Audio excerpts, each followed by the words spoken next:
Allah sai da Sadi Haruna Allah ka duba mutunci da imanin Annabi Muhammadu sallallahu alaihi wasallam. Allah sai da Sadi Haruna Allah ka gwada mata Annabi Muhammadu na da isuwa a wurinka Allah duk abin da ta sa gaba Allah ka duba alfarman manzon Allah ka cika mata shi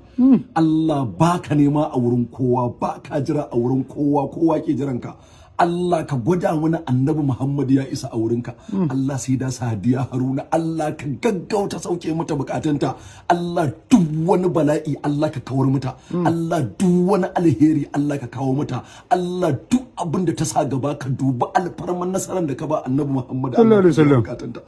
Allah ka biya bukatun saida Allah ka biya bukatun saida bi haqqi Allahumma inni as'aluka al-afwa wal afiyata wal ma'afata da'ima fid dunya wal akhirah Allahumma astirna bi sitrikal jamil Allahumma inni as'aluka wa atawajjahu ilayka bi habibika al-mustafa innaka ya habibana ya sayyidina Muhammad ya habibana ya sayyidina Muhammad Allah ka dauka kadarinta Allah ka daga kadarinta Allah ka daga kadarinta Allah ka karya duk abin da zai zama mata matsala a rayuwarta Allah ka bata nasarori Allah ka bata nasarori Allah ka bata nasarori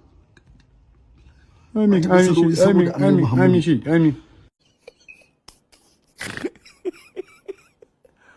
Aduh bobo wajib faham itu dah tu